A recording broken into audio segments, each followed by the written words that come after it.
Police वालों के सामने तुम्हारी इंसल्ट कर सकते हैं वो। वैसे अलर्ट तो मुझे तुमसे भी रहना चाहिए।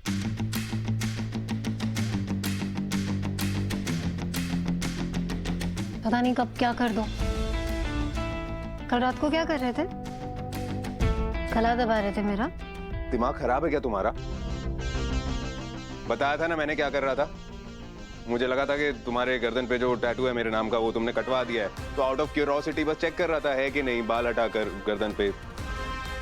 देख लिया, नहीं काटा तुम्हारे नाम का टैटू। तो फिर ऐसे ईगो में आके बाहर जाके सोने की क्या जरूरत थी? सबको दिखाना चाहते थे कि तुम्हारी और मेरी लड़ाई हुई है। तुम्हारे पास ना लिस्ट है मेरे ऊपर इल्जाम लगाने की। एक काम करो ना, मुझे अरेस्ट कर लो तुम। कर लो कर लो कर लो। अरेस्ट होने वाला काम करोगे ना तो अरेस्ट भी करूंगी। ये मत सोचना कि मेरे पति हो इसलिए छोड़ दूंगी। See you.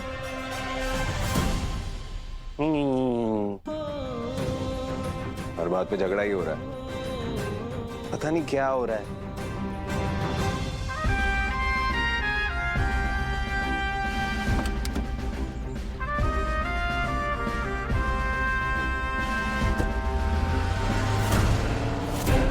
वो अब एएसपी जागृति के लिए सूरज की pickup and drop taxi service भी बंद हो गई है।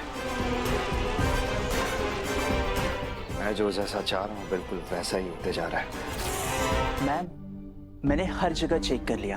हरीश चिट्टा की पोस्टमार्टम रिपोर्ट ना यहाँ किसी फाइल में है, ना हॉस्पिटल के डिजिटल रिकॉर्ड्स में। इसका मतलब है कि किसी के कहने के ऊपर वो रिपोर्ट गायब कर दी गई है। और मुझे आपको बताने की जरूरत नहीं मैम, वो आदमी कौन है। इतना खौफ और किसी का नहीं, पूरे रांची और मोक्षगढ़ में। और एक बात, हॉस्पिटल से डॉक्यूमेंट्स तभी हटाए जाते हैं जब लोकल पुलिस स्टेशन से इन्हें ऑर्डर आता है। मतलब लोकल पुलिस भी इन्वॉल्व है इसमें। अभी आगे क्या कैसे करना है आप देख लीजिए मैम। Thank you.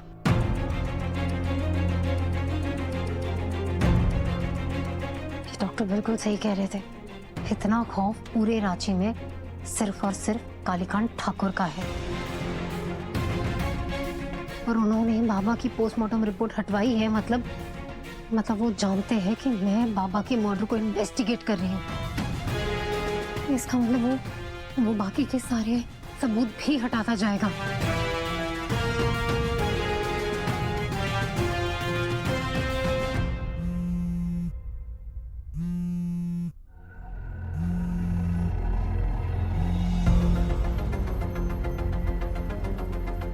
अरे एएसपी मैडम, मुझे फोन किया आपने? दुनिया खत्म होने वाली है क्या? सूरज प्लीज मेरी बात ध्यान से सुनो, मुझे तुमसे एक जरूरी काम है। मुझसे काम है एएसपी मैडम को? अरे आपने तो कहा था कि मेरी कोई हेल्प नहीं चाहिए, तो फिर क्या हो गया? सूरज प्लीज अंडरस्टैंड, ये बहुत जरूरी है। क्या हुआ? तुम्हें याद है तुमने मुझे जो बच्चों के हाथों के निशान के डॉक्यूमेंट्स भेजे थे, वो फाइल तुम्हारे पास है? वो तो वहीं पर रख दिया था वापस। मैं जाके खुद ही ले लेता हूँ। अरे तिवारी जी कैसे हैं? अरे साहब आप तो वही है ना जिन्होंने हमें पैसे दिए थे उस दिन? हाँ, वो आज ड्यूटी पे नहीं है ना, इसलिए ऐसे। क्या हो गया, इतनी जल्दी गोडाउन बंद कर दिया आज आपने? साहब अच्छा हुआ आपने हमें पैसे दे दिए, वरना हम तो भूखे ही मर जाते साहब, क्योंकि आज हमारी नौकरी चली गई है। नौकरी चली गई है? मतलब जिन कागज पत्र की हम रखवाली कर रहे थे उसे दूसरी जगह ले जाके रख दिया गया है साहब। तो बड़े साहब आए और हमें कहे कि आज से हमारा काम बंद है। साहब अभी आप ही बताओ मैं क्या करूं? हाँ ये तो नाइंसाफी है, ऐसे कैसे बोल सकते हैं एक ही दिन में कि आपका काम खत्म? कागज पत्र उठा के ले गए, कहाँ लेकर चले गए? साहब ये तो हमें कुछ पता नहीं है, कहाँ ले गए, क्या ऐसे ले गए, सब कुछ नहीं पता साहब।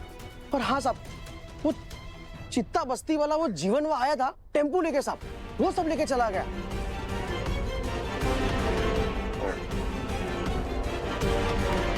इट्स ओके, होता है।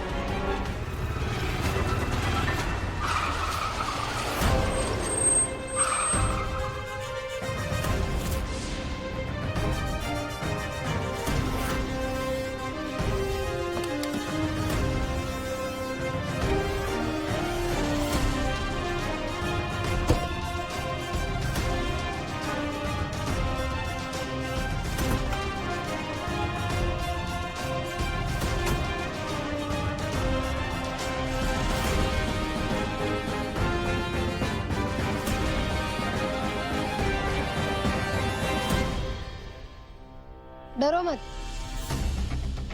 बस तुम्हारे टेम्पो में क्या है ये दिखा दो।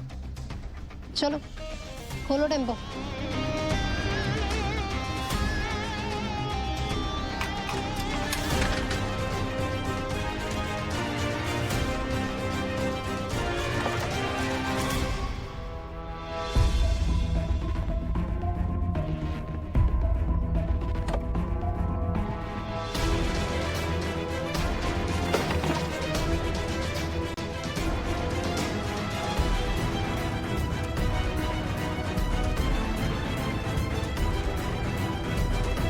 जानवर की चमड़ी है मैडम। देखो जीवन, तुम ना ही जानवर की चमड़ी के साथ पकड़े गए हो। इसकी सजा बहुत ही कठोर होती है। तुम चित्ता और हम भी, इसलिए तुम्हारी मजबूरी अच्छे से समझ सकते हैं हम। सरकार से दरख्वास्त करके हम तुम्हारी सजा कम भी करवा देंगे। तुम बस एक आधिकारिक बयान दे दो, जो सच है वो बताओ सरकार को कि ये सब ना तुम कालीकांत ठाकुर के कहने पे कर रहे हो। मैडम आप ठाकुर साहब को कहाँ ये सब मिला रही है? अरे ये सब हम अपना धंधा के लिए कर रहे हैं। जानवर सबका चमड़ा जो सब है ये हम कलकत्ता ले जाते हैं बेचने के लिए। दिखता है ना, वो यही काम आता है बस। देखो तुम ना जीवन झूठ मत बोलो। हमें अच्छी तरह से पता है कि कालीकांत ठाकुर अपने काले धंधों का अड्डा बदल रहा है और तुम उनकी मदद कर रहे हो। आप बोल दिया, हम मान लिए। ठाकुर साहब को जो करना वो करे, हमको उससे कहाँ लेना देना मैडम। हम अपना धंधा के बारे में सोचेंगे कि दुनिया का ठेका लेके बैठे, आप बताइए।